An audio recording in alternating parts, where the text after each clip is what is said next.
Paling sebel gua itu.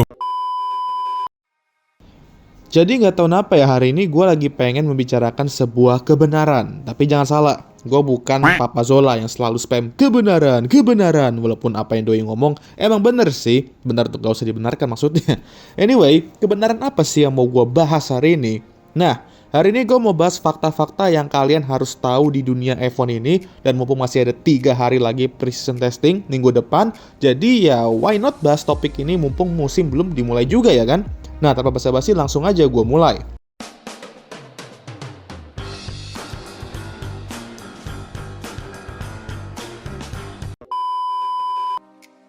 Fakta pertama, dan gue sebenarnya sudah sering bahas ini dan buat video khusus juga kalau kalian mau cek, adalah cari aja lah ya, gue males share linknya.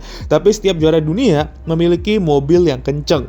Lu lihat Max Verstappen, Lewis Hamilton, Sebastian Vettel, Michael Schumacher, dan para jurun lainnya yang pernah jadi jurun di F1, termasuk jurun kita yang baru yaitu Lando Norris, memiliki mobil yang kenceng. Tanpa mobil kenceng ya nggak bakal bisa jadi juara dunia juga. Lu mau punya skill dan talenta 1 ton pun kalau misal mobil lu lontongnya minta ampun ya nggak bakal kemana-mana juga, dan itu fakta.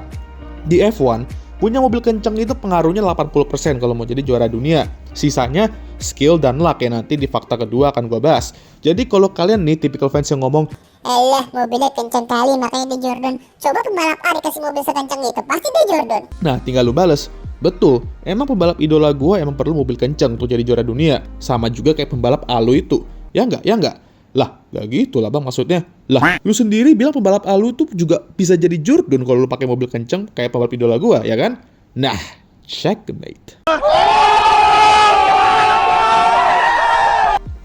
Gampang guys sebenarnya nggak counter fans kayak gitu. Paling nanti ada juga lah yang ngomong, coba mobilnya imbang bang.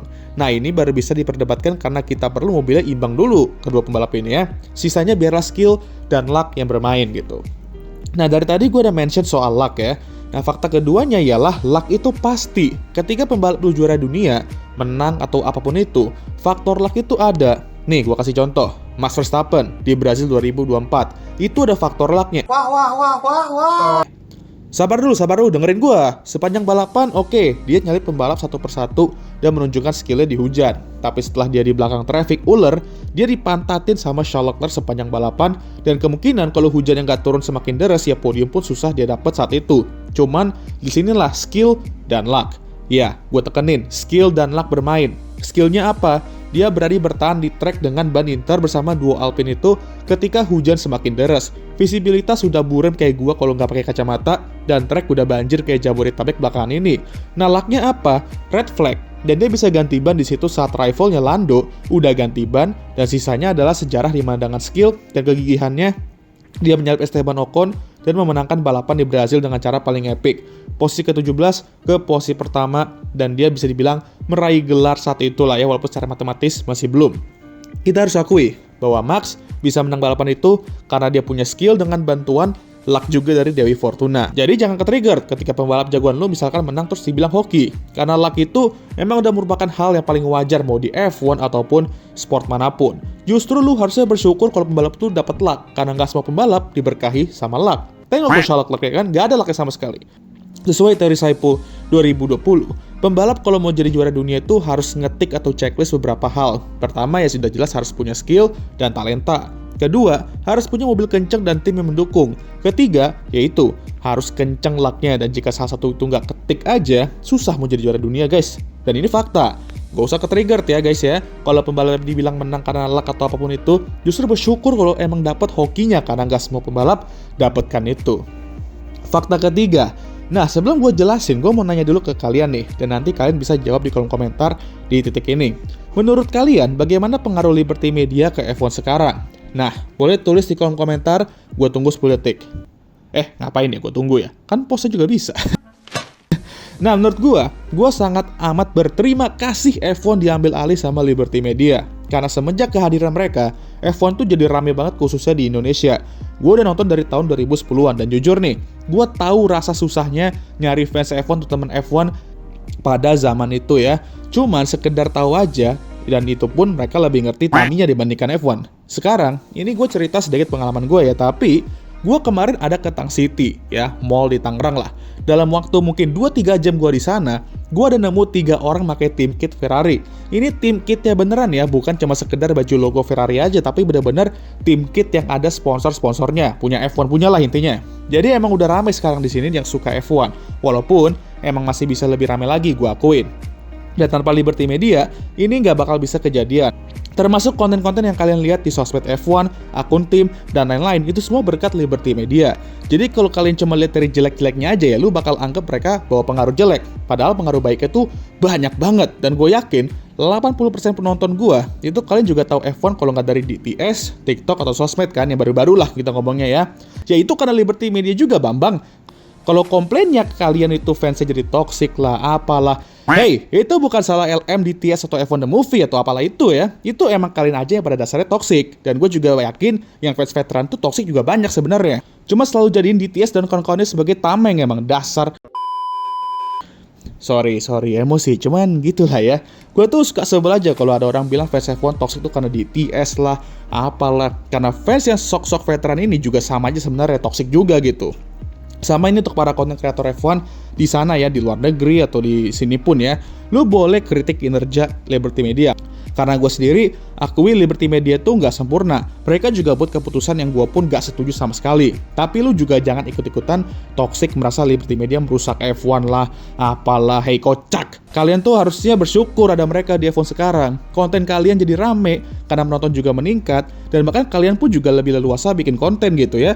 Zaman Opa Bernie dulu aja lu cipet satu konten FOM selama berapa detik, bisa langsung kena copyright gue rasa gitu. Udah gitu karena mereka juga, kita semua beberapa konten kreator tuh dapat privilege dan kesempatan untuk buat konten dengan pembalap mereka atau menghadiri event-eventnya mereka. Zaman OP Bernie dulu, kalian eksis pun nggak tahu beliau, dan kalau tahu pun mana peduli dia. Ya kritik wajar-wajarnya aja lah kalau Liberty Media ada bikin inovasi sesuatu, tapi nggak usah sok-sokan ngomong merusak lah. Fans toxic ya emang udah kena toxic mindsetnya dari awal, jadi ya gitu. Dari namanya bisnis pasti akan ada perubahan besar dan kita harus siap akan itu. F1 emang sport tapi dia juga pada dasarnya sebuah bisnis. Kalau inovasi-inovasinya bikin cuan, ya why not gitu.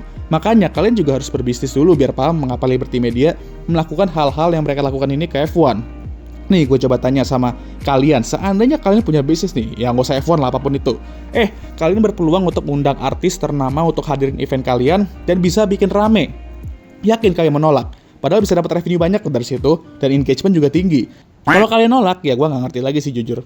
Nah, fakta last nih. Gue mau ngomongin soal track-track F1 yang dimana faktanya ialah, mau se-ikonik, sebaru, seseru apapun track F1, gak akan selalu seru tiap tahunnya. Dan gue ngomong gini karena kan banyak tuh orang-orang yang lebih demen track-track ikonik atau jadul dibandingkan track-track baru, apalagi street circuit. Cuman, banyak juga yang pakai alasan, oh iya, harusnya F1 permanenkan track ini, soalnya seru. Pas dilihat balapan-balapannya, track itu malah lebih banyak boringnya dibandingkan serunya.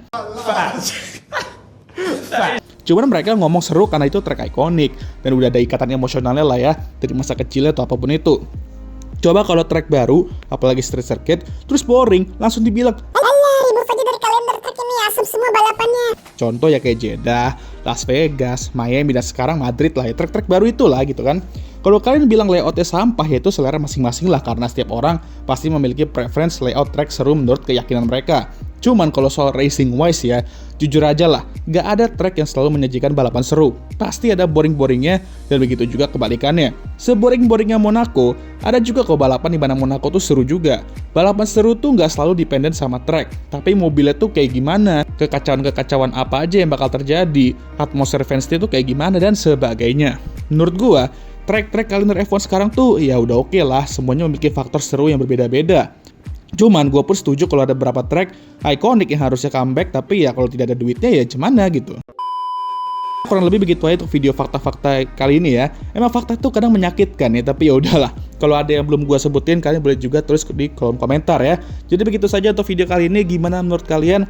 Jangan lupa like, subscribe, dan share video ini. Dan jangan lupa juga untuk menyalakan lonceng notifikasi agar kalian semua tahu ketika gue ngupload video baru. Jangan lupa juga untuk follow Instagram gue, Daya Abang Yang Capek. Seperti biasa, videonya akan ditutup oleh I think we can cut the video there.